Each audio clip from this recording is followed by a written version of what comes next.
All right, today we're diving into a topic that's incredibly personal, but has these huge global ripple effects: surrogacy. For so many hopeful parents, it's this amazing path to building a family. But it means trying to navigate this legal map where the rules and, frankly, the risks change every single time you cross a border. So right off the bat, here's the central puzzle, right? How can the very same act, creating a family, be celebrated and legally protected in one country, and then a potential crime in the one right next door? That's the core question we're going to unpack today. Okay, here's our game plan. We'll start by looking at just how complicated this global legal maze is. Then we'll dig into why these laws are so different from place to place. After that, we'll look at the green light countries where it's legal, followed by the yellow and red light zones with major restrictions or outright bans. And finally, we'll wrap it all up with some key takeaways on navigating this journey. First up, the global legal maze. And really, the most important thing to get your head around is that there's no international standard. No single rule book. The laws genuinely change at every single border. You know, the source material for this explainer puts it perfectly. It's like trying to use a map where the basic rules of the road are completely different everywhere you go.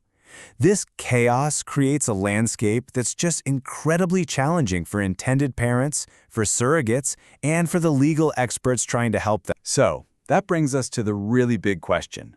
Why? Why is it all such a mess?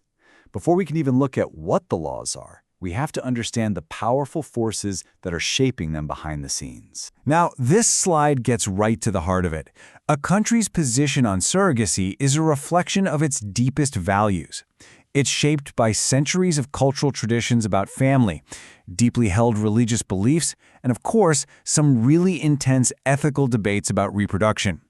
Then you add a nation's own legal history and its political stability into the mix, and, well, you get this incredibly varied legal patchwork that we see today. All right, let's shift gears and talk about our green light countries. These are the places that have established legal frameworks for surrogacy.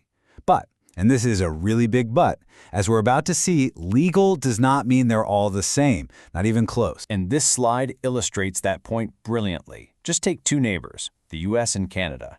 In parts of the US, commercial surrogacy is legal and well-regulated, but it's a state-by-state system, which creates its own internal maze.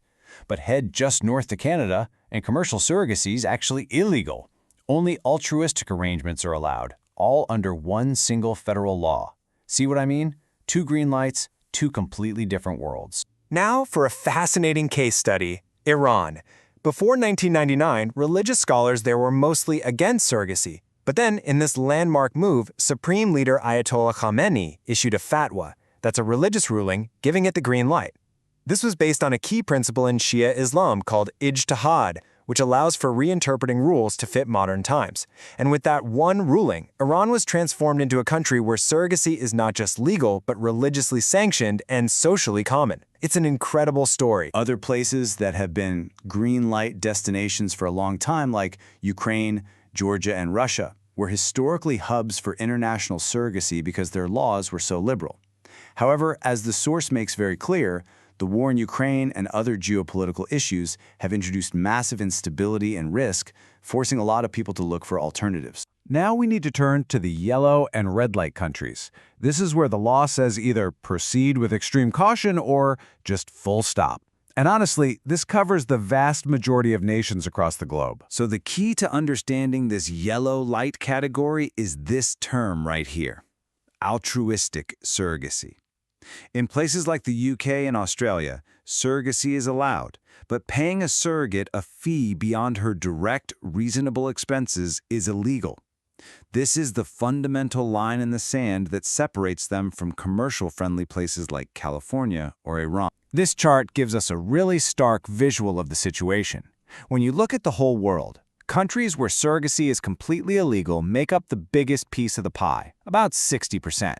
Another 25% fall into that restricted, altruistic-only category. That leaves just a tiny slice, around 15% of countries, where it's broadly legal with a clear framework. It's pretty staggering when you see it laid out like that. And to really drive that point home, I absolutely love this quote from the source material.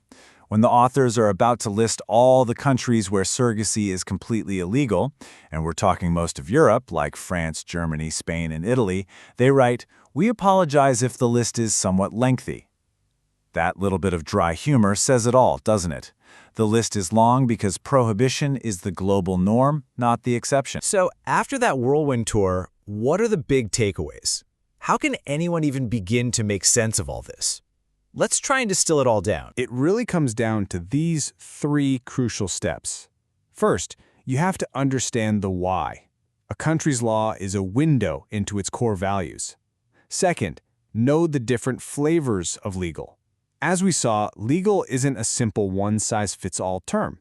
And third, and this is absolutely non-negotiable, seek expert guidance. This is not a landscape you want to try and navigate on your own. And that leaves us with a final thought. We've seen how a single religious ruling can change everything, and how geopolitical events can rewrite the map overnight. So as our technology, our society, and our ideas about family continue to evolve at lightning speed, the big question is, how will this global patchwork of laws ever keep up? Thanks for joining this explainer.